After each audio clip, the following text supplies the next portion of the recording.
Greetings to you, Mr. Kruger, Mr. Craig Kruger, the COO, the Chief Operating Officer of Limitless World, which is a petroleum company based out of Durban. Good day to you, sir. Mr. Zuma, good day to you, sir. Thank you for allowing me to have a chat with you today, and yeah, appreciate the opportunity. I'm happy to be having this discussion with you. There's a lot of discussions that we have offline about a lot of things, but I think currently we see, and it happens almost on an annual basis, where we have fuel shortage issues in South Africa, and how it's dealt with. I don't think we get to discuss what the issues are, why we always find ourselves in this situation. There's a lot of information that is fed to us, but I just want us to interrogate some of these issues and you know, what is the way forward, because it's not always recommended for us to always be throwing our hands in the air and complaining. I mean, we need to come up with credible solutions. Yeah, 100%. I think inherently where it starts is when the whole. It's actually good to start at the beginning. If you look at a wholesale license in South Africa, was essentially a vehicle that was set up with the purpose of actually assisting black and power companies to get some sort of footprint into the industry, and based on that's where it basically said, like, okay, right, guys, let's get together, let's give guys a chance here. Let them get a part of the industry, and the way it was structured was to allow players to come in and almost compete. Obviously, we can never be a Shell, a BP, a Total, a Chevron, etc. But at least we can be. Well, I think I think that will actually get to that because that's a very valid point. It's almost like know your place, but it's like we'll give you a little piece of the pie to start. But the unfortunate part about it is a little piece of the pie is given to us with restrictions. So it's that is the first real problem and the systemic problem with our petroleum license and wholesalers, purely because it's not an even playing field. You know, you've got the way licensing works in South Africa is you're meant to have different licensing for different departments. So if I'm a manufacturer, I'm a manufacturer's license. If I'm a retailer, I'm a retailer's license. I'm a wholesaler, I'm a wholesaler's license. Now, come back to your question, which you raised and said, why not? The problem is you have engine refinery, which has engine garages, and therefore also has complete market share. It's the same as Shell, BP, Chevron. So as much as they're supposed to know their place, as per the letter of the law in South Africa, where they're only supposed to be supplying, and we in essence should be supplying their retail outlets, they control the whole value chain. So, you know, that's where the first sort of gripe comes in, and it's one of the major reasons where we find ourselves right now with the problem we're sitting in. You know, it's the fuel shortage, which is beyond a crisis. But getting back to the point I mentioned is that those things, in terms of how it's set up, is inherently why we have the problem, and how do we solve it? Okay. That is the big question. I think if I may just touch upon the one interesting point that you made, which is the larger players having a presence on both sides, wholesaler and retailer, creates a player and referee type of situation. And I think that is the one issue that we've seen in South Africa, cross-sector, where you have players that determine the playing field and are part of the playing field. And you know, the only way to deal with that is via legislation. I mean, to structurally reform these industries, and that's a big talking point. And unfortunately, it's been a talking point only. We have a regulator which falls under the ambit of government, and the regulator seems to also be a bit stymied when it comes to making decisions.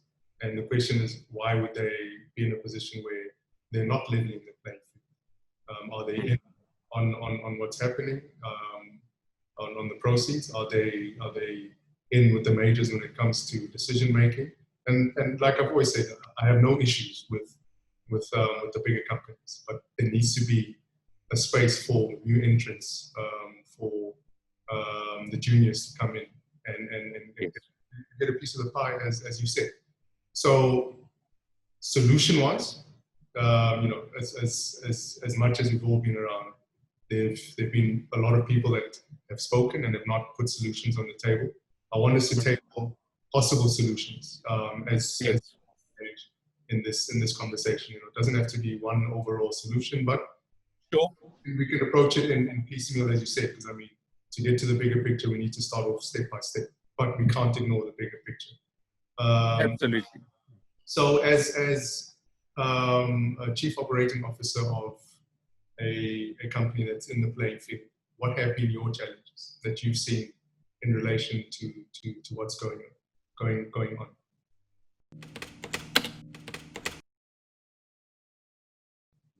Well, it's I think specifically, I think one of the key things which has been exacerbated by the COVID situation, I think everything's just come to a head whereby because of this lack of allowing us into this playing field, we're basically at the mercy of the majors in terms of where we find ourselves now. And the problem is that, let's start with supply. Supply, we are reliant on the majors because they control the tanks, the point of entry, and without their supply, we can play no further role. Now, this is, ironically, in terms of our wholesale license, we are permitted to import fuel. It is part of our licensing conditions, we can permit. However, the real kicker and the snag is you can import it, but you have to store it in the tanks. Now, the tanks are basically controlled in terms of contractually by the majors. And they're the ones that supposedly are meant to grant us space in that storage. But this does not happen. So that's your first start. So I know that we've had, as a smaller wholesaler, we've also looked at the options of importing it via tank tainer. But once again, the market is such, the cost of bringing a tank tainer of fuel from Dubai, from Russia, from China is so expensive that you have to bring it in via large tanker in terms of 20 million, 40 million liters, and you have to store it. So I think that is the first kind of level that we have to start discussing and engaging with these guys at. That when you're going to say as part of storage, when there's a shortage now, allow the smaller players to form their own sort of syndicate and say, all right, guys, there's a problem. We have messed up a little bit. We're going to give you a gap, and we're going to allow you the option of basically storing the fuel in that tank, which they haven't done. So that's the first one. What is the way forward? Allow us. It is a simple engagement from the Department of Energy, who have been mum from the beginning and have always been mum. There's been many regulations. I think we are still sitting on the actual Wholesale Petroleum Act has been sitting with Parliament and with government forever, and conveniently has not been amended, purely to reinforce these monopolies. But like you said, we're not here to moan and complain, we're here to highlight. And how do we get around these problems? I think the most important things is said there's very few statutory groups which represent us at government level. One of them is the wholesalers, the Retailers Association, but that is an actual retail association. So as a wholesaler, we're delivering to those retailers, and the Wholesalers Association, which has attempted to get off the ground, has never really gathered any momentum and punch.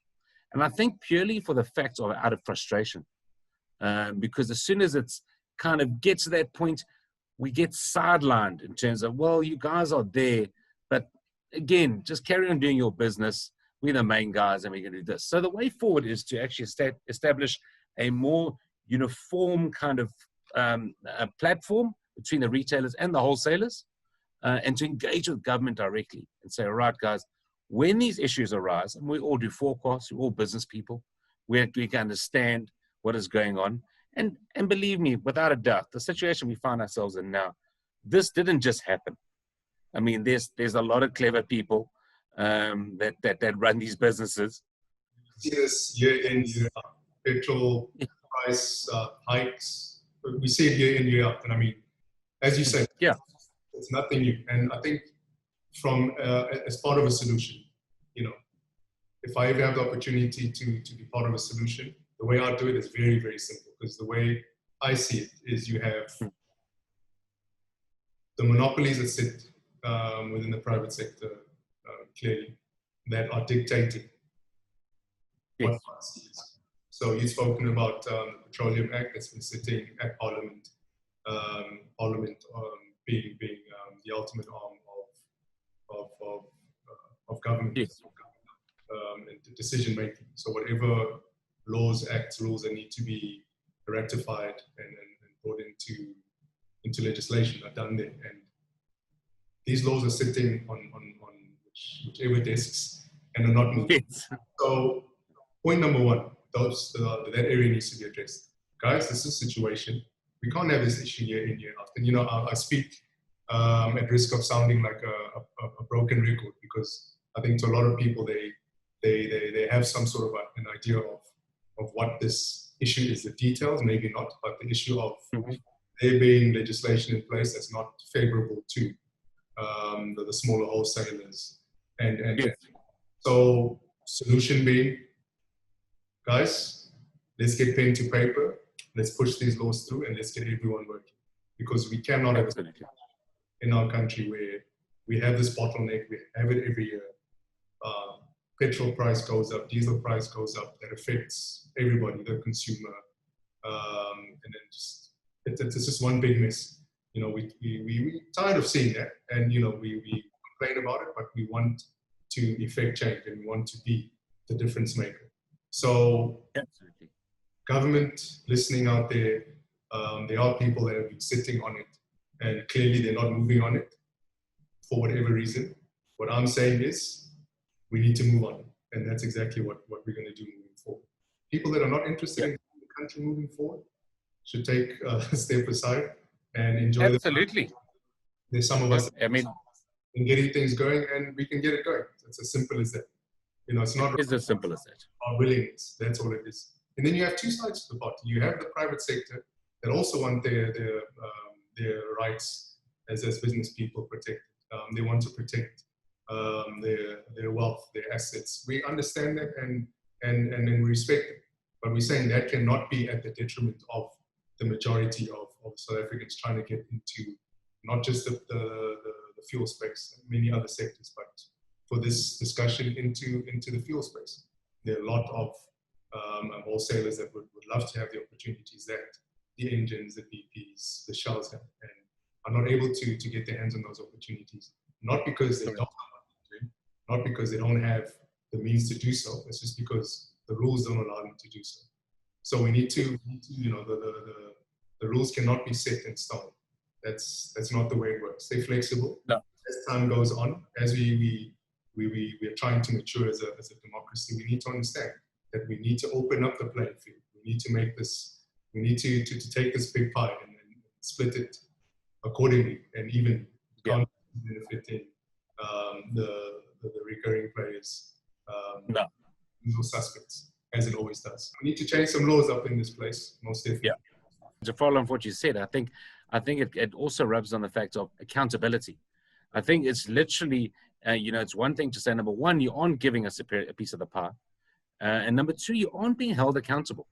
I mean, a situation like you've mentioned so many times with price increases, bottlenecks, all that stuff, there's no fine, there's no regulatory system that says, all right, guys, you are the monopoly, you are the ones in charge of this, but you aren't performing. We're going to fine you X, and we're going to trickle that down the road, whether it's to the wholesalers and whether it's to the end user. I mean, you know, so we want to put the petrol price up R1.30. We're going to knock 10, 15 cents off your wholesale margin because you guys haven't been able to deliver effectively. I think once you start bringing some sort of accountable system, you know, whether it's a 5 or 10% penalty, you know, in terms of lack of efficiency, you know, because it's clear and obvious. Number one, you're controlling the market. Number two, you're keeping everyone out. And number three, when it comes to price increases or decreases, you manipulate the price in terms of, I'm very surprised that the Competition Commission has never ever got involved in that. I mean, that's as you get to a time when the price is about to increase, all of a sudden there's no fuel available. It doesn't take a rocket scientist to work out that's exactly why there's no fuel available.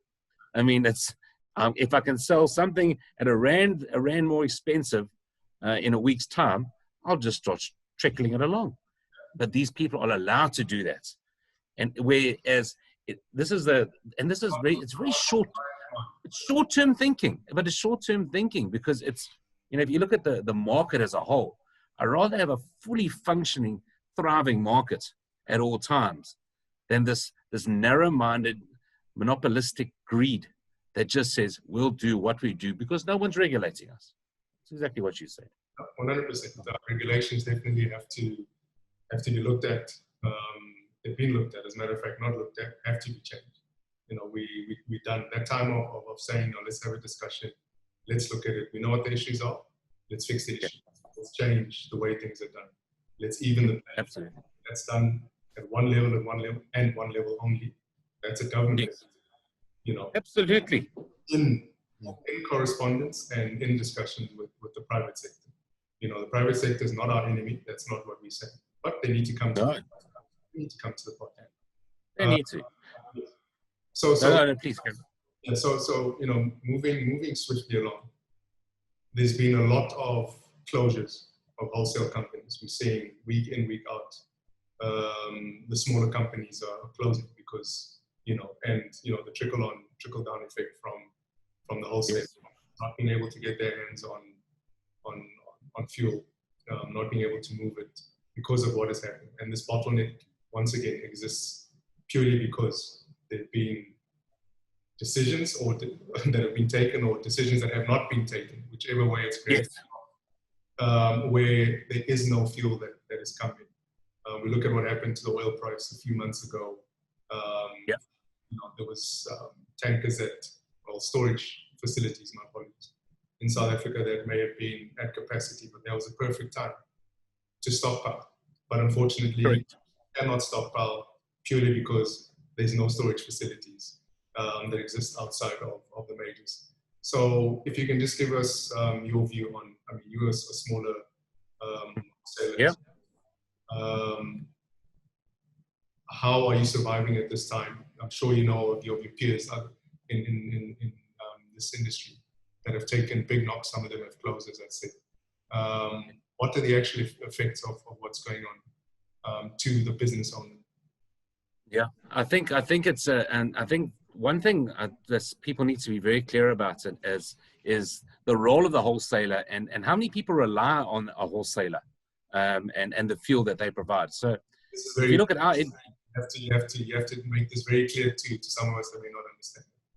Yeah. So let's take our industry to start with. So as a wholesaler, yes, we are with the lack of fuel and the lack of availability of product, we are seeing many of our companies countrywide that are literally just having to shut their doors, from guys who own wholesale service stations. And people have got to realize that it's like any other industry out there. It's just a small business will have an employee staff of, say, 10 to 15 to 20. But those 10 to 15 to 20, as you know, are providers for another 40 to 80 to 100 people, and so that is just the start of it. Now, let's take the next level. Who are we supplying? We're supplying transporters. We're supplying civil companies. We're supplying construction companies. We're supplying farmers. We're supplying wholesalers in the rural areas, with products, like with products like RP. I'll take an example. I was speaking to a client. Illuminating paraffin. Illuminating paraffin. It's one of the few places in the world, due to the lack of our infrastructure, that the poorest of our poor in our country still have to rely on paraffin in order to light their heaters and cook their food. And so you've got, we're in winter now, for example, and I had a client of mine who owns major wholesale stores in the Free State, and he was just saying he had people queuing outside his store. He refused to go home until they got some paraffin, because it was pointless them going home, and he had nothing to supply them. So this is the knock-on effect. If you look at from the businesses that are closing at our level, how are we surviving? Well, we're barely surviving. I mean, we could, let's take the TERS, which was basically government's only assistance during this time in terms of the UIF, to help us and assist us going forward. It has been a complete debacle. I mean, they are paying. Can you just unpack that? Or? Sure. I mean, in terms of the TERS, the COVID TERS UIF scheme, it allowed every company, in terms of their staff. I mean, naturally, we've been around for years. We've been paid our UIF. So long as your UIF payments are up to date, all the staff are properly registered, you could apply to the UIF department, the labor department, and claim a portion. And that portion varied from 3,500 Rand. For people that might be watching from elsewhere, maybe it's got a different name. So the UIF being the Unemployment Insurance Fund. Sorry, yes, 100% unemployment fund.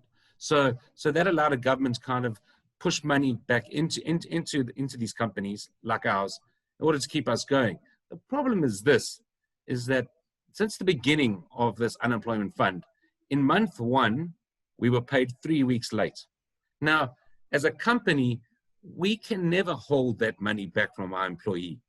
So as a company, we took the money. We said, right, we will lend you this money and we'll wait for UIF to pay us. So UIF is effectively paying 3-4 weeks late. And in a current economic environment where production is down 60-70%, and that's easy, and that's being probably conservative. And that's, we understand business is slow, but it can be better, and governments are really just not coming to the party. I mean, what has been very frustrating for us as an industry is the actual Department of Energy, who are the drivers behind this. They've been absolutely mum on all of this in terms of our industry, and forgetting, like I've said, mentioned before, how many role players and how many businesses rely on our fuel.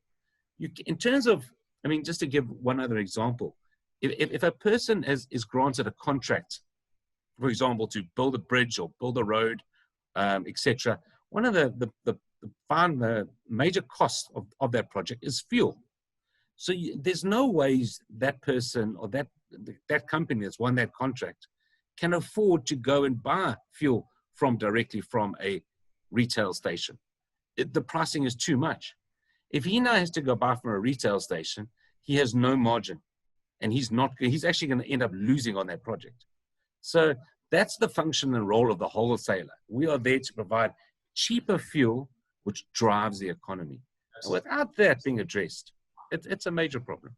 And as you're speaking about driving the economy,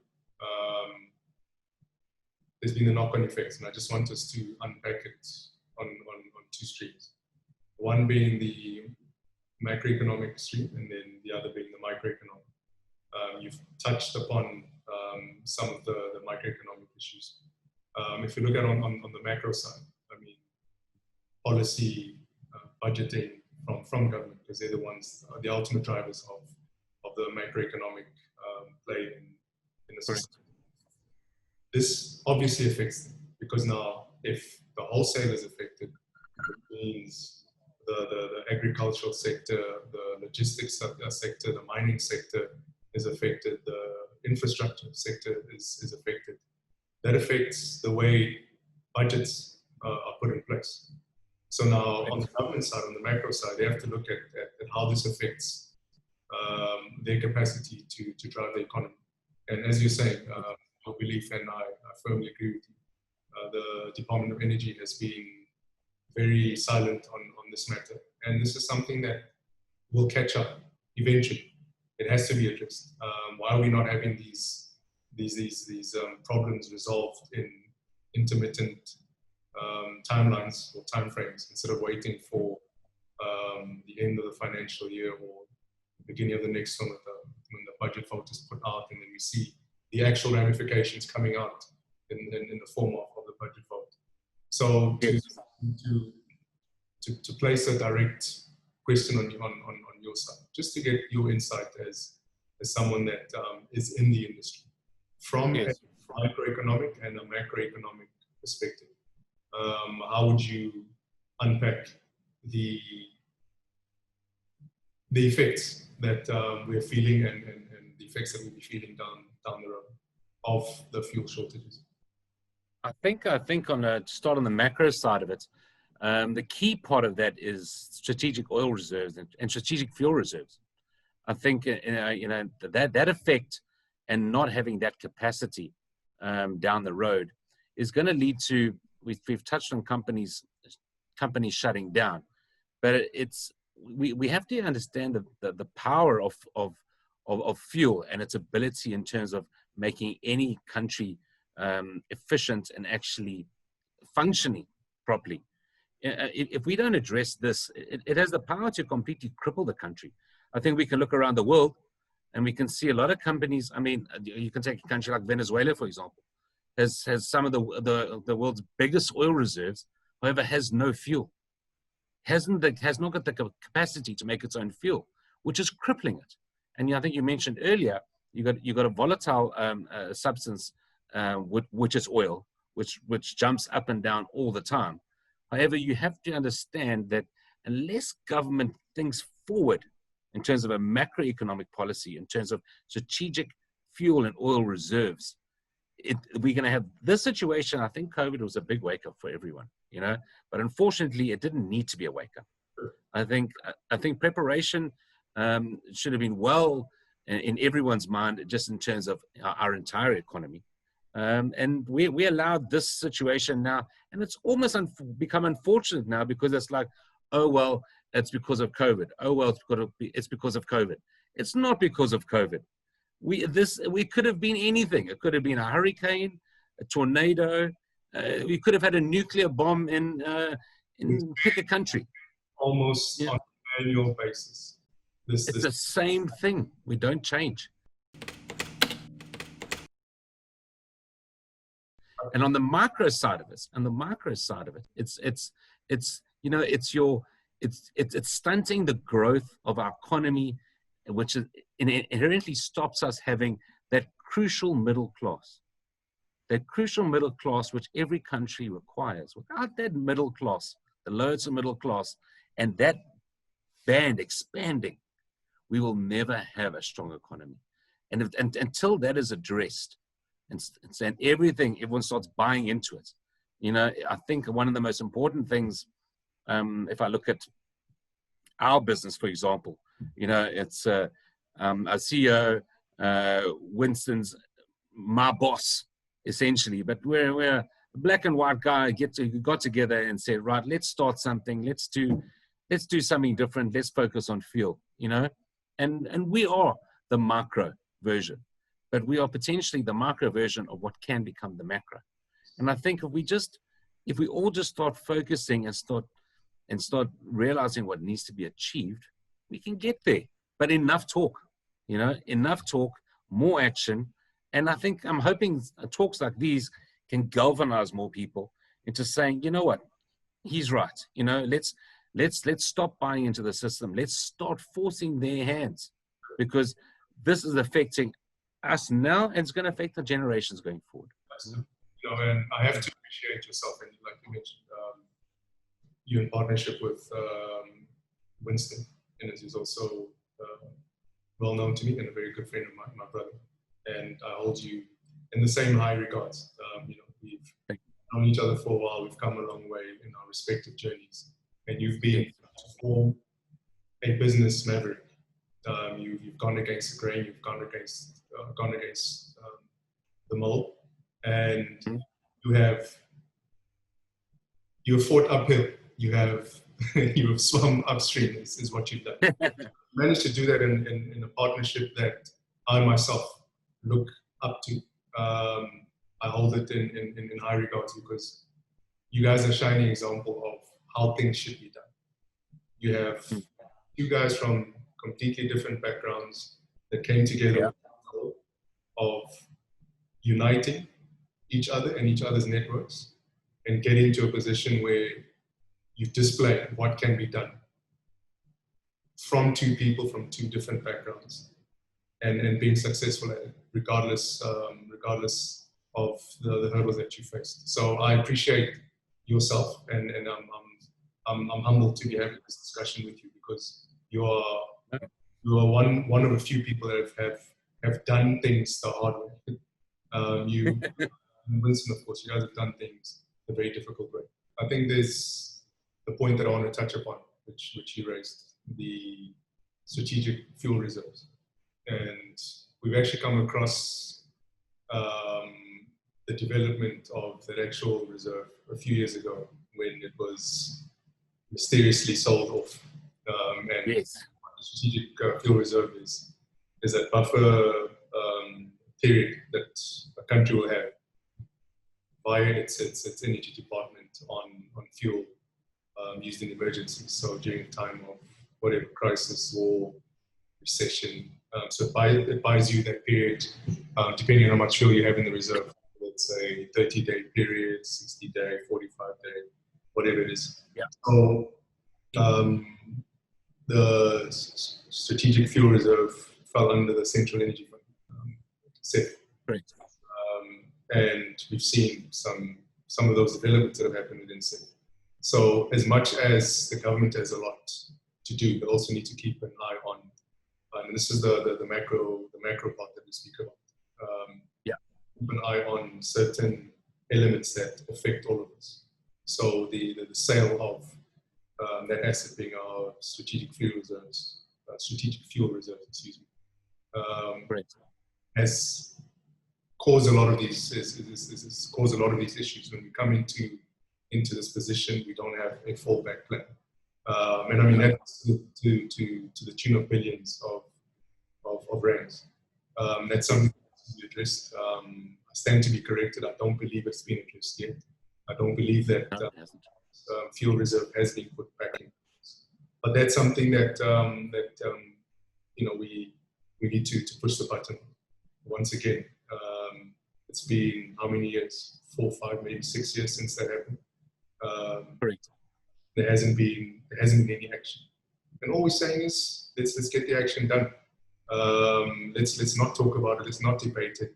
The people that have caused those issues, the people that have sold it off, if it was done underhandedly, then they need to be brought to book, whoever they are. 100%. So we're not here to protect people that have done the wrong thing. It's the accountability that part of the accountability you speak to from the other foot. If there's any wrongdoing, to own up to it and then be dealt with accordingly.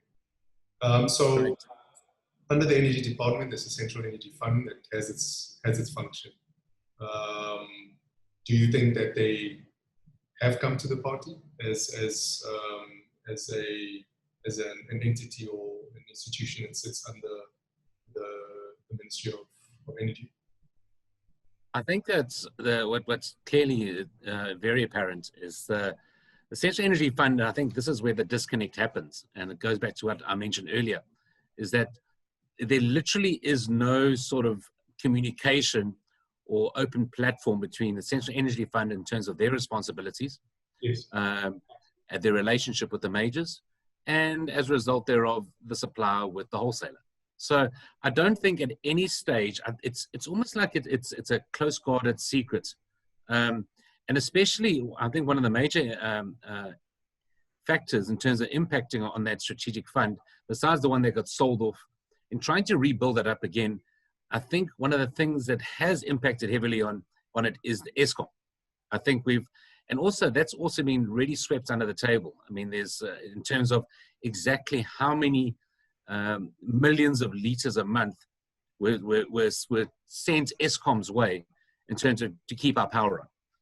It's one thing to keep our power on, but at what cost? And then again, those decisions that are being made, what is the effect of those decisions on companies like ourselves and the economy that we are actually in?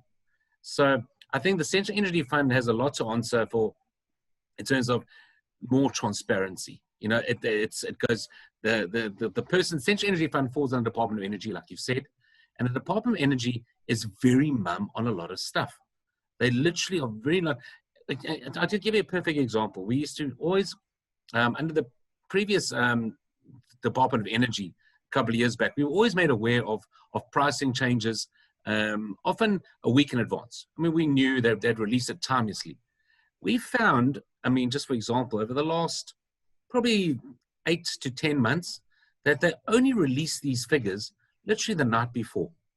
And that's when we actually know. So it also puts us in the dark. But it just goes to play as well, just how unserious these guys are about what they are playing with. I mean, they are playing with our livelihoods and the country's livelihood. So I think that in terms of, the Central Energy Fund, it's lost its credibility. But we need to build it up again. So in terms of, I think what is required from government and the Central Energy Fund is we need a sort of monthly tally which tells us, right, guys, we have 30 days in reserve. We have 40 days in reserve. Like it comes with our dams and droughts. When the guys say, listen, our dam level's at such a 40%, we need to hold back, we need to do this, so that you have a plan in place. But right now, no one even knows. I mean, this crisis that hit us now, I mean, was another perfect example where, we as wholesalers were aware of this crisis 3 weeks ago, going on 3.5 weeks ago. It only really came out in the media, I would say probably about a week, 10 days ago. Suddenly there were whispers of, hold on a second, there are severe shortages, there are problems. But meanwhile, it was common knowledge with us that there are major problems. So this goes back to, yes, you can use COVID as an excuse, but it's not an excuse. Let's put checks and balances in place. We know the wrongs of the past. And I think that's also what happens is we spend so much time looking to blame what's happened before. And yes, they need to be accountable. But while you're holding people accountable, what are you doing now? And I think those action plans need to be clear, concise, and it literally needs to be an open book. It should never be a secret. I mean, coming down to, I think we touched on it earlier with regard to importing, exporting. I mean, importing of fuel and basically the restrictions in terms of tank space. What I find hard to believe is, number one, we don't have a strategic fuel reserve because they keep on saying as wholesalers, when we try and import, they say they have no space in the tanks. Now, I don't know how you can have no space in the tanks if you can't supply fuel. I mean, it doesn't, once again, it's flabbergasting. But if the Central Energy Fund had a transparent system, which they should be able to do. I don't know what the big secret is about a press release on a monthly basis from NatRef and Island View and all the guys who do hold these storage facilities and saying, right, we have X amount of tanks, this amount of million liters equals that many days. I think our yearly use in South Africa is something like 250 or 260 billion liters a year. I mean, which is a large amount of diesel, but at the same time, and we know we can't store that amount, but surely if you break that down on a monthly basis, there has to be some sort of better way of having those reserves in place that at least we know we have 30 days. If we had 30 days, I don't believe we would have been in this crisis right now. We would have been well aware. It takes 30 days to bring a ship in. We would have been fine. But once again, the guys overplayed their hand, brushed things under the carpets. And this is why we're sitting with what we're sitting with now. So going forward, two things. Number one, transparency. And number two, allow the wholesalers and private business, which we are part of private business, to play a bigger role in terms of allowing us to import a portion. I'm a firm believer that if you allow us to become role players like the majors, even a limited scale to begin with, at least we can guarantee ourselves a certain portion of liters because we are now part and parcel of the solution. We have committed, we're part of it, so therefore we have a right to our certain amount of liters. And I think that would put everyone on some sort of level playing field, to begin with, not wholeheartedly, but at least to have us involved instead of keeping it, almost like a secret little society that runs everything. And you just got to be happy with what you get. And that's really been the biggest gripe of us. I mean, our interactions with the refineries, they've issued us letters telling us force majeure because of the lockdown. We're not able to do this, not able to do that. But once again, not giving us the solutions. So it's one thing to say, right, force majeure, we're struggling, we'll let you know, but this is our solution. We're going to have, and commit to the dates. Because at the end of the day, it's like any supply and demand business in the world. If there's a shortage, surely you must have a plan to say, right, in 30 days' time, I'm able to get. We knew this almost a month ago. As of today, as I sit here, we are still suffering from a shortage. Yeah, no, I think that is a very valid point. And the way I look at it, because there's a blame being apportioned, and it generally it falls on the government's doorstep. Yes. And in this case, I'll defend them slightly because the tail wagging the dog is private sector wagging government on the majors. So the guys that form, or the companies that form part of the monopoly that exists that dictate the import of fuel, pricing to a certain degree, they hold government to ransom. And I use this term because it's almost a carbon copy of what happens cross-sectorally. I've spoken about this before, where, for example, now you have Island View. Island View is owned by who? Is it Bidvest? Bidvest, yeah, Bidvest control Island View. Yeah. So you have a Bidvest that controls Island View, private company that is in control of one of the biggest, if not the biggest, storage facility that exists, fuel storage facility that exists in South Africa.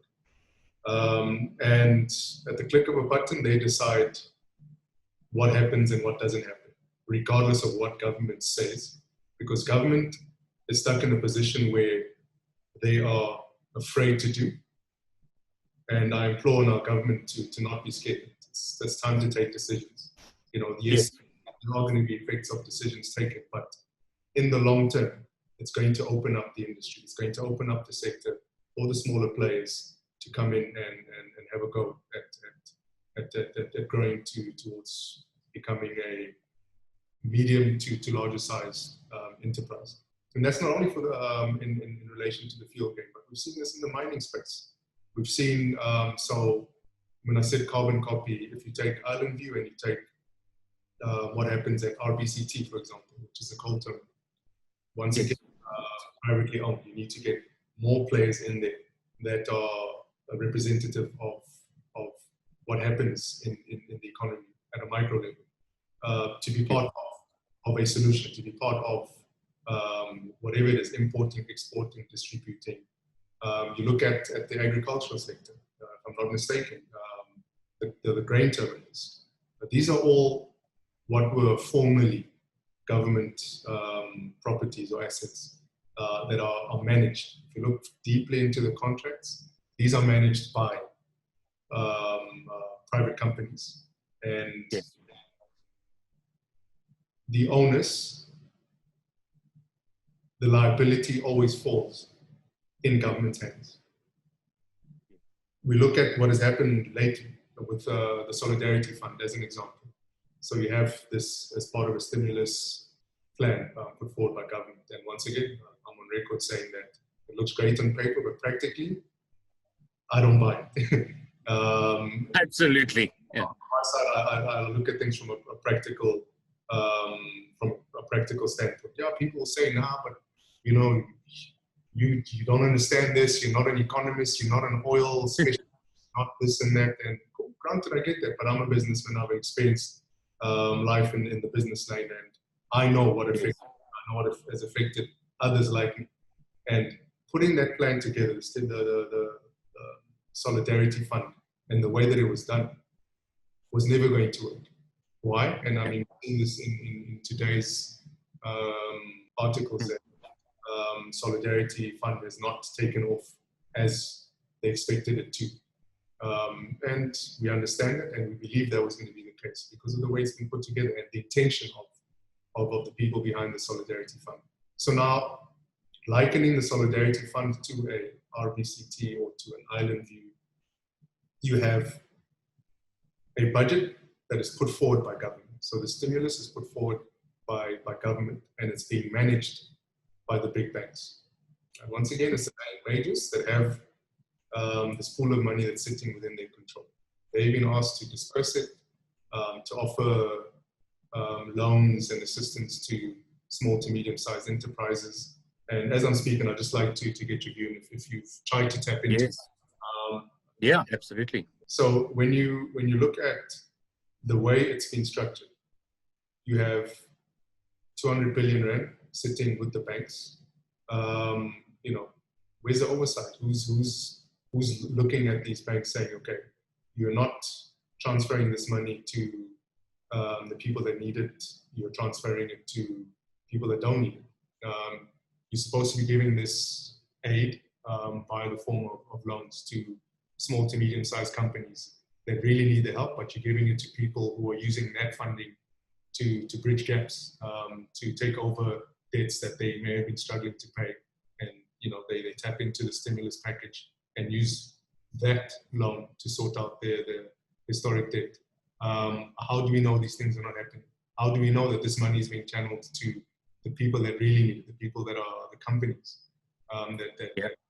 small companies that need assistance at this point in time? My understanding is from the time it was announced to where we're at now, there's been minimal, if any, assistance that's been afforded to these companies in realistic terms.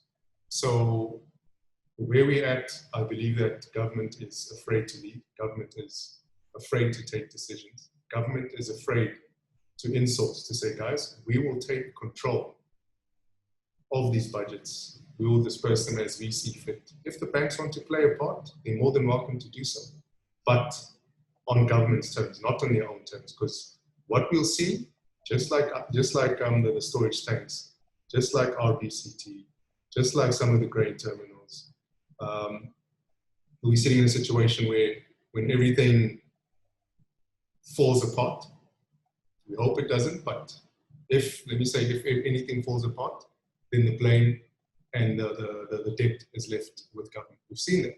We've seen that with SA. We've seen that with SAA. As much as people want to say, no, it's mismanagement. Yes, there may have been some mismanagement issues, but we can't run away from the fact that the way some of these management contracts have been put in place have been there to siphon and leave the rubbish bag on government's doorstep. And that's what's happening time and time again. I just wanted to make that point on the back of what you said. And if you may just answer the question on if you've had any experience with any assistance from government right now, whether it be via the Solidarity Fund or anything else. You spoke about the UIF, and we appreciate your view on that. But requesting government's assistance at this point. I think thank you for asking that question. I think when we first came back, I think we were lucky enough, one of the companies that were deemed strategic companies. So we were back on the 4th of May. And one of the first things we did was try to access this funding that was actually available. What we found incredibly strange was immediately we were subject to one key criteria, where they said, look at your turnover over the last 60 days. And we immediately found that very strange, because obviously we had just basically been locked down on the 26th of March. I think there was angst in terms of we already knew there was something going to happen from the beginning of March. So when we tried to access the funds, as you rightly said, managed by the banks, the banks suddenly started putting all these criteria up, which made it almost impossible for us to access the funding, to the point where we said, you know what, we'll struggle through and do what we have to do. Whereas I'm well aware of bigger companies that were able to access those funds, because much larger companies, much larger than us in various sectors, they were actually able to access those funds a lot easier. I'm not saying a lot is being accessed, but able to access those funds, which begs that exact question. You know, that this fund was created for one purpose and one purpose only, to assist small to medium businesses during this time and to make it a sustainable, make them sustainable and allow them breathing space to rebuild. And I do not believe that what worries us, besides ourselves, is that we're truly going to see the impact in the coming months. I think we've just coming out of it now. We haven't really truly seen the impact of these loans that haven't been given, of these companies that are closing. And as the economy, I mean, you can take our business as a prime example. You're going to cut off supply to a company. How then do we better improve our cash flow when you've cut our supply off? And then we still can't access, and we're one business. So imagine the multitude of businesses. I mean, I don't even want to touch on, you know, the small hospitality business that's set up in the rural area, you know, the restaurant, the person on the side of the road, he just tries to sell a hot meal at a taxi rank. I mean, it's literally crippling. And I think that is exactly the point. I think if government had taken a more of an active role and lead, instead of trying to make it someone else's problem, to the point where, all right, look, you can see we've tried, but you haven't tried. You've tried to set up the platform, but you haven't actually taken the lead in terms of saying, right, Solidarity Fund is where you're getting paid from. Forget about the banks. You'll get paid direct. And then basically access, and rather an application directly to Solidarity Fund or to a COVID fund. And I think that way the money would actually be used better, even if, I mean, we're all subject to open books with SARS and everything. We respect institutions. So even at that stage, they said, listen, we're going to give you the money and you subject to audits in 3 months to make sure it was used correctly, et cetera, we would have welcomed that. But we literally, ourselves and many other businesses, were just stopped at the front by the banks and just said, no, we don't think you really need it. And I think that's too much power in a monopoly type governing body, which is the banking system's hands. So yeah, it's terribly sad. Thank you very much for that input. Importing of fuel. Right. You mentioned come by ship and everything, because we are net importers of fuel.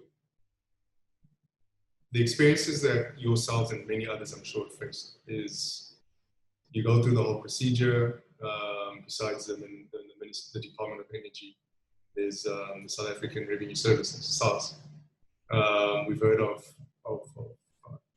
shipments being confiscated, being blocked for whatever reason. How does that impact the smaller players, the smaller wholesaler? Because now, you know, we need to keep in mind that, you know, you guys just can't sit on your hands and wait for things to happen. You need to go out and get it. So you get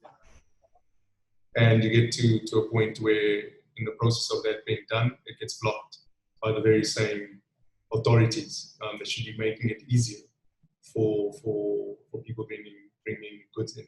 I understand that there's issues of smuggling, misrepresentation, of course, that needs to be dealt with. But just someone that purely has their books in order, there's a paper trail of where the goods have come from.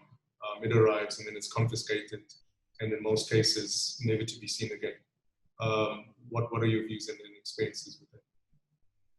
Well, I think that is probably one of the most frustrating parts of being a wholesaler. I think I mentioned earlier in our conversation that we are entitled by our license to import. So I think when we first became involved in this business close on 11 years ago, that was one of the most exciting things on paper that we looked at and said, wow, you know, we have the ability to import fuel, you know. And then slowly, as we started to explore those options and those potential opportunities, we realized the hurdles. I think I've mentioned the storage, but also then again, what the biggest thing as well, you mentioned the SARS and the importing of fuels, is that essentially you lay all this money out and no one is willing to take the risk. So that also becomes, I mean, you could literally be crippled and broken with one transaction. To bring a ship over, you know, as wholesalers, we aren't Engine or Shell yet. But in order for an Engine and Shell also started as small companies. So I think the most important thing is barriers to entry. I think from a business point of view, from SARS, and I think it's been mentioned in terms of, I think the president spoke a while ago about how much easier he was going to make it to do business in Africa, and how much easier it was for businesses to do business with outside of South Africa. But these barriers to entry need to be highlighted. I mean, you can't be worrying about SARS if everything is in order. You can't then have this worry when you're dealing with a bank. Once again, you're dealing with a letter of credit, and the letter of credit has terms and conditions, and one of those conditions does not cover should SARS decide to stop the shipment, should SARS decide to just put a hold on it. I mean, demurrage, cost, it literally will break you, and that's, once again, is a huge barrier to be able to enter into the market. And what are the solutions? Allow us as wholesalers, as a conglomerate of wholesalers, to access it and fast track that. There's a portion, the amount of liters that come in on a monthly basis. Allow the wholesalers to become involved, even if it's on a rotational basis. If everyone can purchase a percentage of a load, etc., etc. But create those. Let's cut those barriers to entry, and let's create a platform whereby we are now involved, and we're not scared to act. And government's actually standing behind us and saying, you know what, this is a must. You have to do this. I think that's one of the key things. I think we talk a big game from government. We talk a big game, but to actually enact it and make it happen is another story. But we need to make it happen. And guys need to say, we've had enough. We are going to make it happen. Make no mistake about it. We're definitely going to do it. It's going to happen. I have zero doubt about that. Mr. Kruger, there's a point that you touched upon, barriers to entry, which are very high. And that is for the small, medium-sized business, generally. And it gets worse when there's BEE element thrown into it. We'll get to the BEE part. But for now, the barriers to entry would be, and I'm happy that you raised it because that's a point that I've forgotten. And once again, multi-sectoral in South Africa, the barriers to entry to transact in South Africa are very high. Access to information, access to, as much as there's portals and stuff, but I mean, you reach a lot of dead ends. Access to assistance, so officials that are there to assist, it becomes a bit difficult at points to get the right procedures in place, because there's a lot of pillar to posting that happens. Absolutely.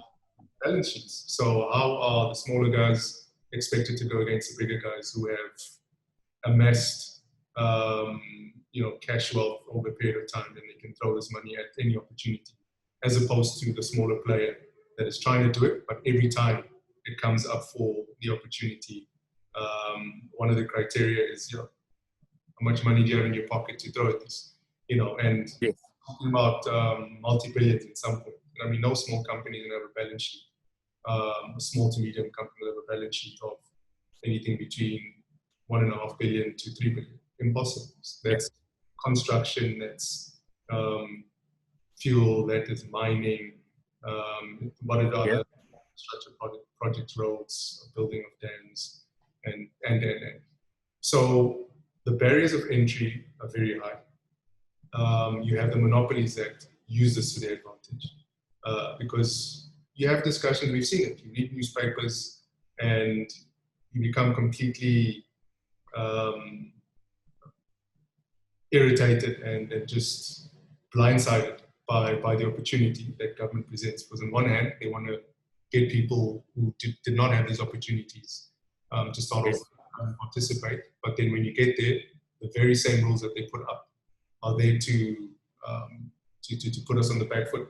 And we start giving up on being a part of these opportunities because we don't have that firepower in our pockets. So barriers to entry is a very big issue, and I'm glad you raised it. And it's something that needs to be and will be taken care of. And it goes accordingly with the changes that need to be done at a regulatory level. Because you have departments that fall under ministries, you have companies that interact and transact with these ministries, and then you have regulatory bodies. So the issue always boils down to regulation, in my view. So whether you are in the mining game, wholesale of fuel, construction, infrastructure development, education, whatever it is, the regulations are always penned down, are written in favor of the bigger players. That has to change, and that will change, because that's part of leveling the playing field. All we're saying is make it fair for everybody. You know, you can't have guys that have been in the system for, you know, the term that is used is evergreen contracts. Yes, you can't. They've been there forever. And once again, we've got nothing against them, but they cannot be the ones blocking everyone else from prospering and being parts of the opportunities that are presented in South Africa for everybody. Yeah. Absolutely. So I just wanted to touch upon that barriers to entry that you raised. And then when it comes to your experiences with BE, triple BE, whatever the terminology is that fits into the wholesale. So Black economic empowerment and how that has shaped the economy, how that has stifled the economy. What are your experiences with BE? And I'm saying this obviously keeping in mind that you are not a Black gentleman, as we can see, but you're someone that has historically dealt with Black businesses and Black business people. You're partnered up, and as you said, your boss is a Black gentleman, and that's the way that you approach the opportunity. What are your pros and cons, your key takeaways from the Black economic empowerment? I think the pros, and specifically in our industry, and which is the setup was really well done, because I mean the wholesale industry was actually, I believe, way ahead, leaps ahead of everyone else in terms of one of the key things was that it stipulated that you had to have 51% Black ownership. That's it. Without that, you were not going to get a license. So the department did really well in that, in terms of structuring this and issuing wholesale licenses. They said, right, you had to have 51% Black ownership. That was where it was set up.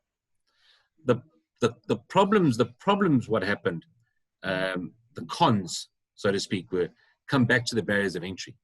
I can give you a wholesale license, you're 51% Black owned, but then at the same time, then I'll say, right, now go and buy and be in on the same playing field as a major wholesaler who has masked his BEE as he's made his trucking business Amagube Limited, and actually it's 100% BE, but his wholesale business is owned by him and his wife, who are white.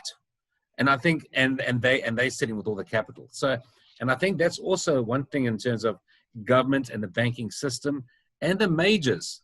The majors have got a big role to play here in terms of how BE has been managed, because they've issued these licenses. They said, oh no, but we've given you the opportunity to come in, you know, and they're the ones, ironically, when it comes to so many tenders, you look at so many projects, when these guys are putting fuel on sites, when they need to have fuel delivered to construction companies, to roadworks, you have to have a BE certificate, you have to have a BE company supplying you, and you come on board. But then what do? They say, right, go and get this, but we're not going to give you money.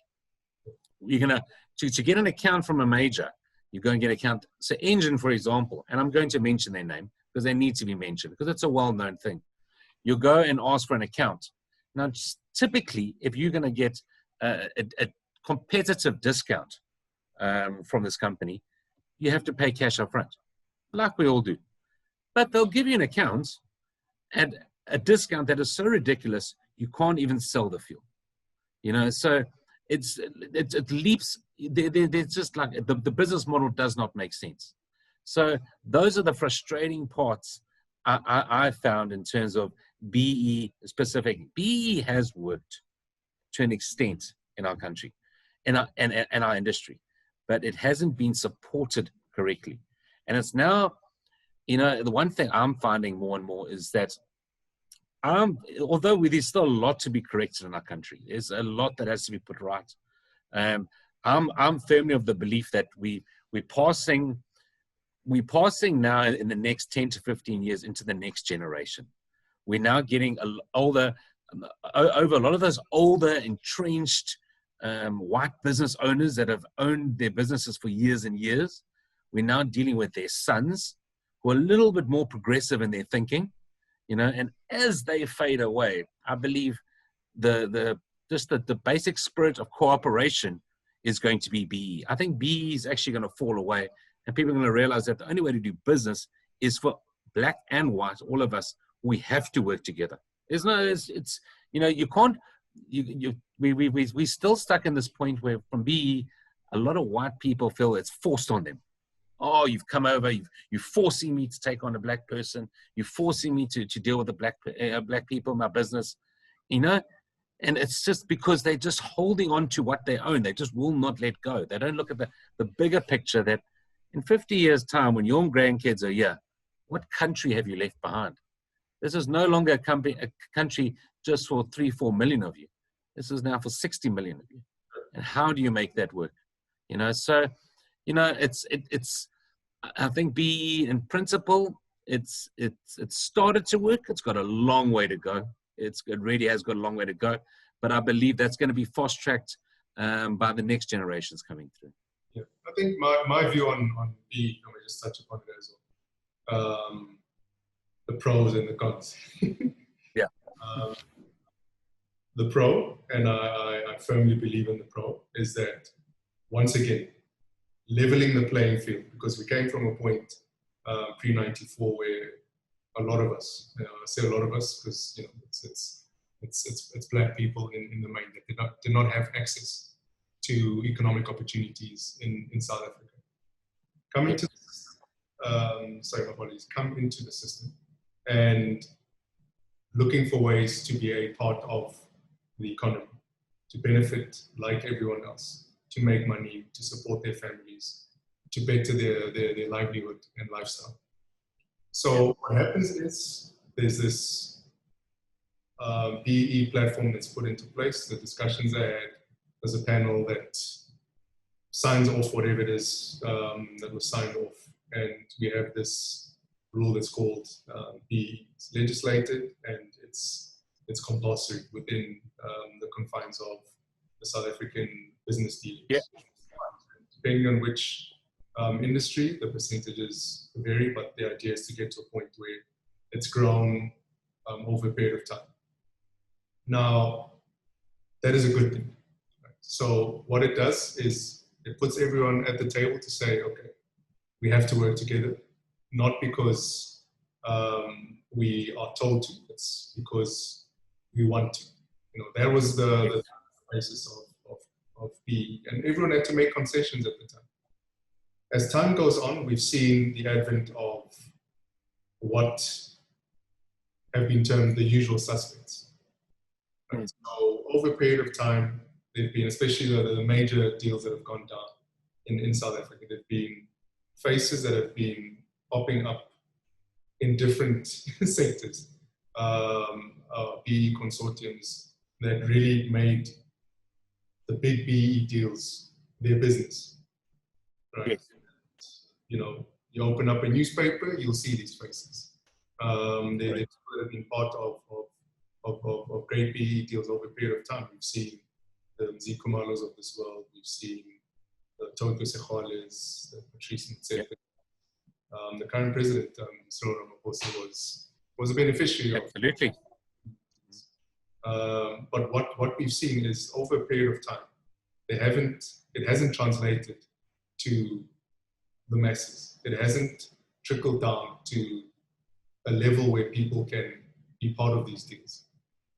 People have held on to these deal-making opportunities via gatekeeping, and we find ourselves in this situation today.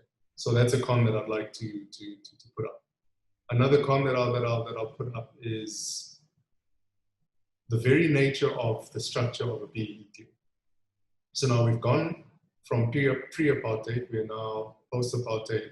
We're all working together. We're trying to build this country and economy together. The basis of the deal happens. I'm a black person. I approach a white person, or so let me rather put it this way. I'm a black businessman. I approach a white business person, and vice versa. A white business person might approach a black business person. Guys, Yeah. this is the industry. This is what we're trying to do. We understand each other. We've got the same viewpoints. There's synergies and there's value that is being brought to the table. Underpinning, highlight this value. Right? The value, and we know, we'll just be frank about it, it's either a skill that's brought to the table or a network. It's one of the two. Yes. People might want to shy away from the network and call it whatever they want to. There's been terms that have been used, cronyism, nepotism. At the end of the day, so many. It's just the way it works. It's just the way it works. Businesses Correct. build off people's networks. You can label it whatever you want to. We can sit all day and draw parallels from the private sector and how deals have been done. You mentioned, the handing down of the generational businesses that have occurred where you have grandfathers, fathers, sons. I mean, we've got very classic examples in South Africa. These things happen. So now it gets to a point where you're sitting around the table, you're having the discussion, and the financing of the deal is where my issue comes in. It's done on a vendor financing basis. And that financing relationship from the shareholders in the company sits with the majority shareholder, which is the white business person. So here I am, I'm a technology company. I'm just using an example. I've been running this company. It's been a family business. The next thing, some black guy comes along like, hey, yo, what's up? I want a piece of this. This is what I have to offer. What's the story? And you're like, okay, cool. Credentials, okay. Skill set, networks, okay, we can make things happen. Let's go. Because people want to shy away from saying, nah, this person brought nothing to the table. No, for the most part, networks, let's just be clear about it. And there's nothing wrong with that. Part of business development is relationship building. And relationship building is done off the back of network, but it's labeled in other forms. So you get to a point where the deal is happening, the bank is financing this portion, but this vendor financing, the black business partner will benefit from it at some point. So we've applied for this financing. This is your portion of the financing that we've applied to the bank for as the owner of the majority owner of the company as a white business person. These are going to be this is going to be the repayment structure. You're going to get paid a royalty, a dividend, whatever it is, over this period of time, depending on the profitability and all those sorts of things. But it gets to a point where the inherent structure of a BEE deal is my problem. So you have a master-slave relationship, once again, within a business team. Okay? Very valid. I'm a white business person. I've got the relationship with the bank. I'm going to get the funding. This is how you're going to get benefit from the funding. Yes. How I'm going to benefit is my BEE ratings. I'll have access to opportunities. Whatever. So it's a trade-off. But now, I'm seeing a lot of the time on the con side of it, a lot of the time where the deal goes sour because the opportunities don't materialize, or at some point the minority shareholder, which will be the PE portion, will realize that, hold on one second, I'm just a passenger. I don't have a say on what's happening at the finance level. I don't have a discussions being had with the banks on loan restructuring, on paying off of debt, on raising debt. I'm not there. I just get this briefing in a board meeting or the minutes of a board meeting. So fundamentally, that is my biggest problem with PE, and that's what we face today. The counter argument as a con from a white business person will be like, no, we've brought these people on board. They've done absolutely nothing. We've done everything. They're here for a free ride, affirmative action, and whatever else has been said. So now we're back to square one, where now we're sitting across the table and we're like, okay, this is not working. And it's not everybody. It's some people. This is where we That's a large portion. Yeah, how do we get past this point where there's been this divide? Once again, South Africa is a country of divides. This divide within the commercial aspect of South African business, where we have lost touch with what BEE is supposed to be from both sides. On the black side of things, the usual suspects, once again, like I said, not creating opportunities for others and maintaining gatekeeping. And then on the other side, from the white business people saying, hold on one second, these people are coming for a free ride. Yes, some might be, and some have, that's a fact. Not going to run away from that. But there's others that have done the right thing and tried to be part of growing a business, and they've been screwed over. So that's weird, and I completely agree with you. At some point, it has to get. We thought it would have gotten here, but we're having these discussions, and we're taking ourselves 26 years back, where we can all just do business with each other without having to worry about background, creed, color, race, color, religion. But I feel like we far off from that point. Still a way to go. I mean, yeah, we still are a way to go. I think that's the real issue. I think you touched on it really nicely when you said it's that when you're going into it, there's just not that correct synergy right now in terms of what it's been labeled BEE, and therefore there's almost like pressure, like this is what I've built up, this is mine. I don't, unless you're coming to the table with the same bank balance and with the same qualifications, what I term as important, then I don't see the value. But where the difference is, and you rightly put it, is that if Jan van Mark had been doing an agricultural deal with his friend Pete, and Pete knew that OQ was bringing the corn in, he would probably do a deal with Pete from the corn because it would make sense. But suddenly we're labeling it because they're not, the guys still don't view the way BE's been structured and the financing and all that stuff. There's total focus on you battle. The thing is, barriers to entry again. You battle. Without me, you won't have the finance. So I'm actually he who pays says. So regardless of what you bring, remember that I'm still the guy, and that is the problem. But that being said, and as much as I might have highlighted more cons and pros, my happiness and my half glass full is realized by the example of people within our own circles have put forward. So if we're not willing to do it amongst ourselves as people that know each other from the different backgrounds, then we've got no business pointing fingers. And that's why early on I appreciated you, and in this case specifically to this topic we are speaking about, which is BEE / coexisting, cooperating and doing business between black and white people in South Africa. You've done it yourself with your business partner. Absolutely. But Winston being one of them. And done. It's an example of how things should be done. You're doing it amazingly, even at a time where there are a lot of challenges being faced. You guys are grouping together and you're fighting the fight from the same footing and an understanding what the direction is. So we have to salute you for that. You have led by example. So at any point, and then why I can have this discussion openly with you and not feel like I'm stepping on any toe, and why you can have that discussion with me is because we've seen it. I've seen it. You've done it. You've walked the walk.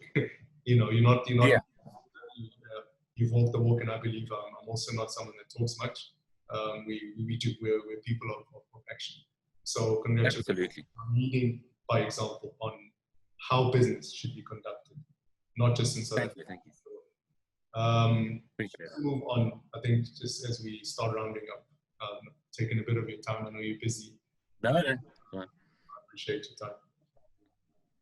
Solution-wise, now my main talking point, and I feel like we've spoken about the effects of the microeconomy, so on the microeconomy and on the macroeconomy by the fuel supplies in the country, and how the smaller wholesalers are not being given a fair opportunity to engage on the bigger landscape of doing business, like your peers, the engines, the Shells, the BPs, etc.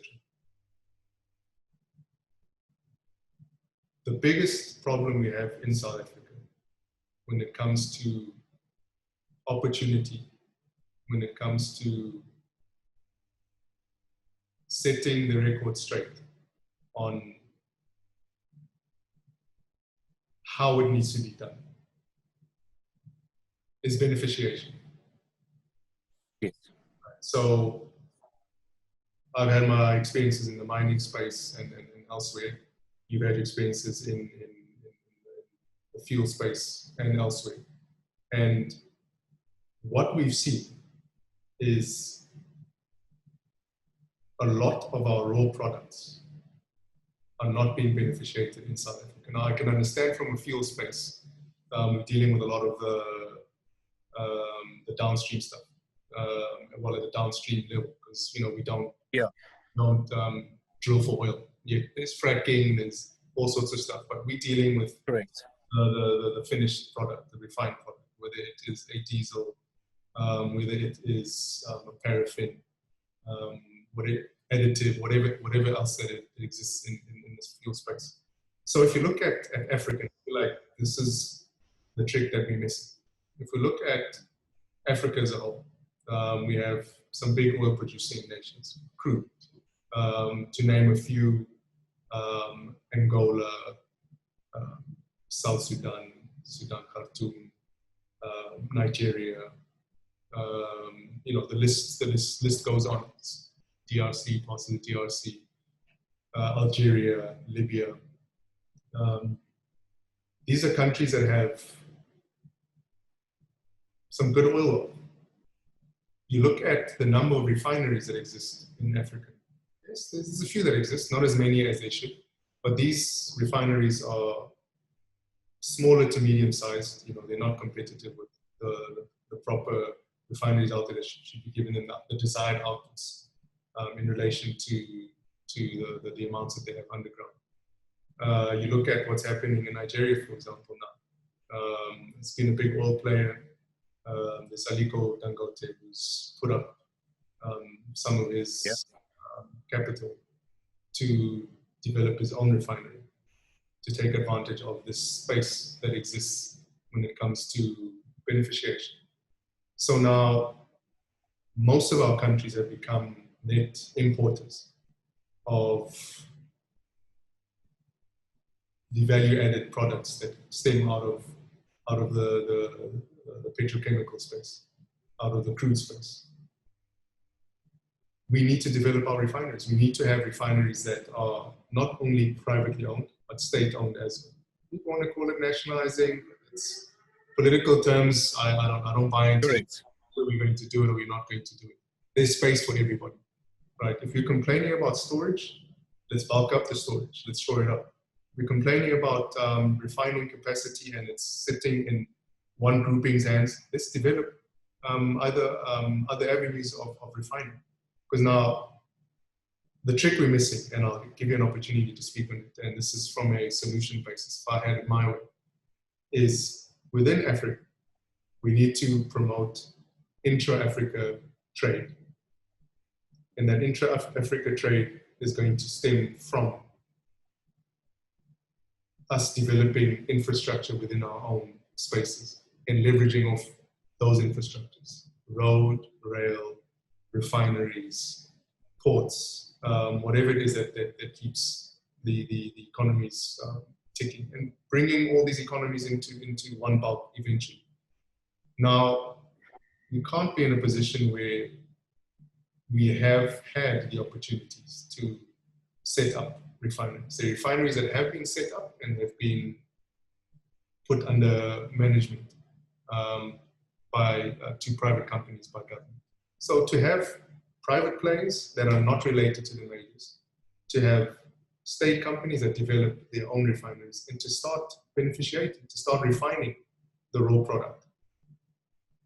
In the mining space, I mean, we send out a lot of our iron ore, our manganese. It's refined elsewhere, it's beneficiated elsewhere, it's melted, and they send it back to us. We're buying some of these products at 10 times, sometimes 100 times the price, depending on what the commodity is.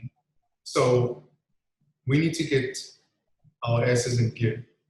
We need to set up our own capabilities in-house. In-house meaning within government and within the various states as countries that they exist, sovereign states.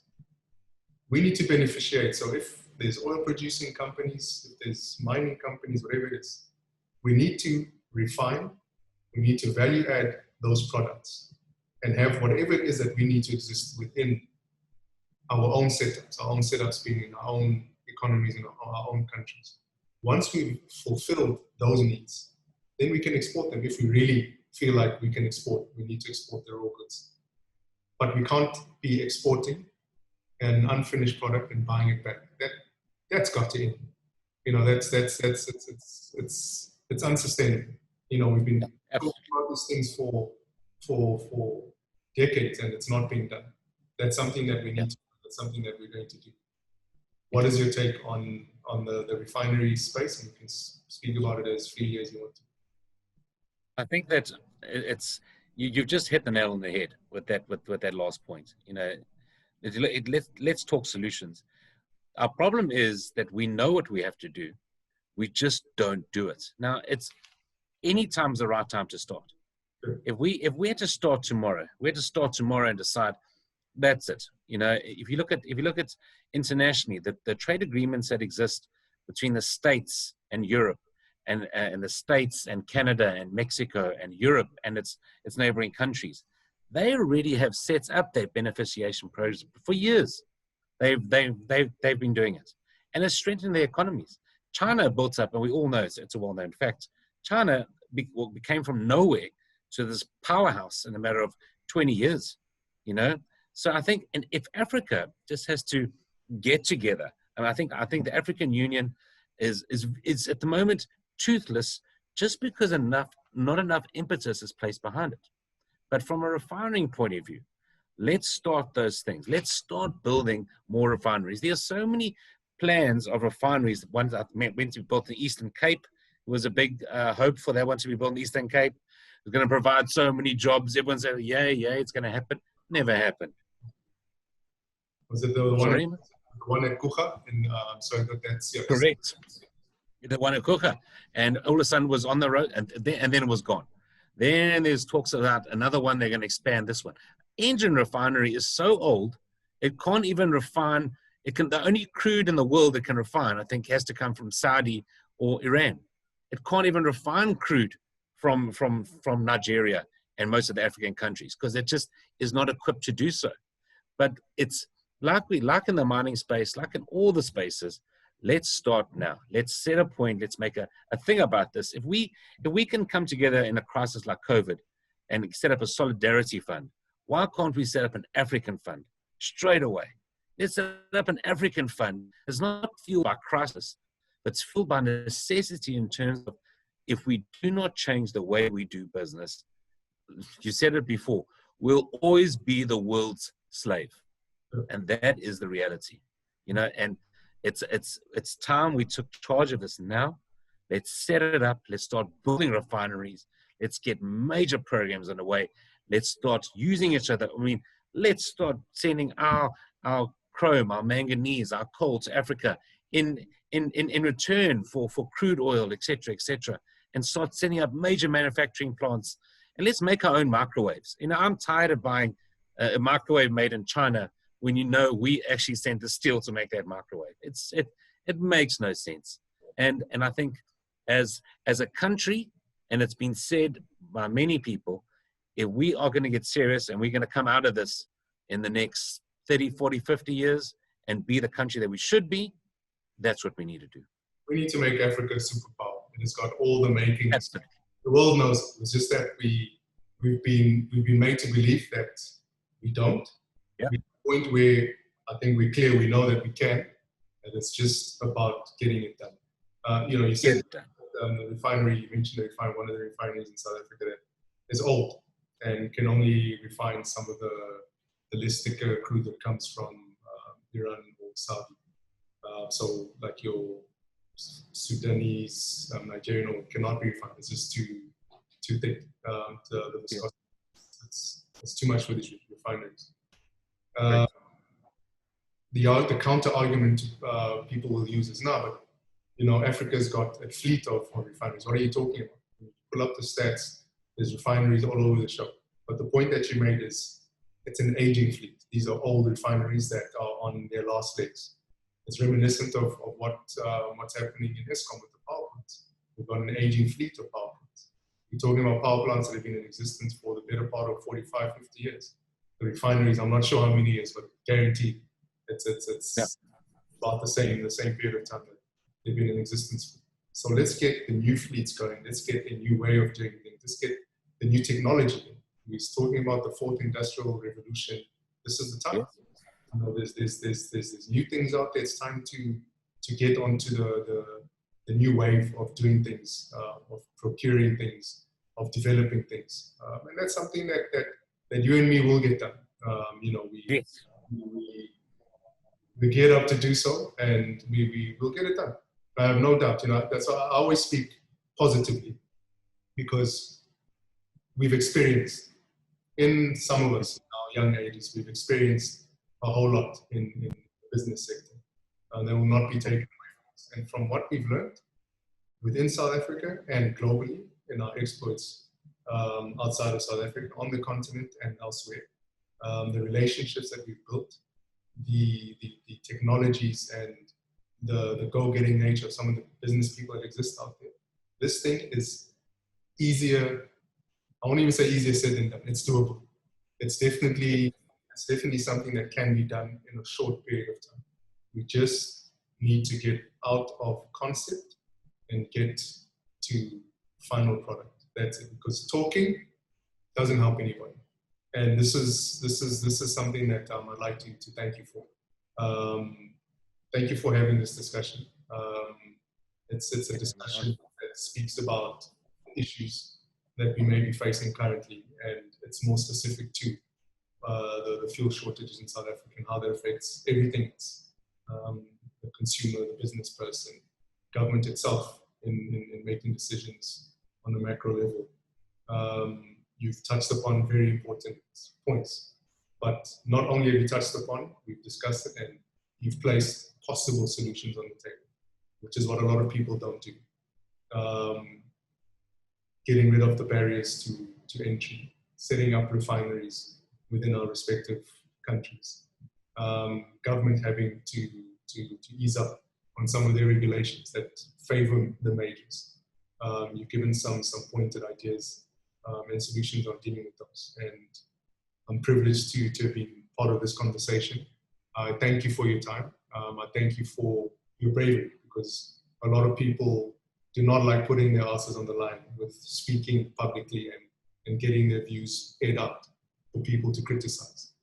To say, hey, but what this person is saying is not right, or So I know that it's not an easy thing to do, but you doing it shows willingness to put your neck on the line in trying to get to a point where we achieve the desired outcomes and we get to the results that we always speak about. So from my side, I appreciate you. I thank you. I salute your journey. You have a lot to offer.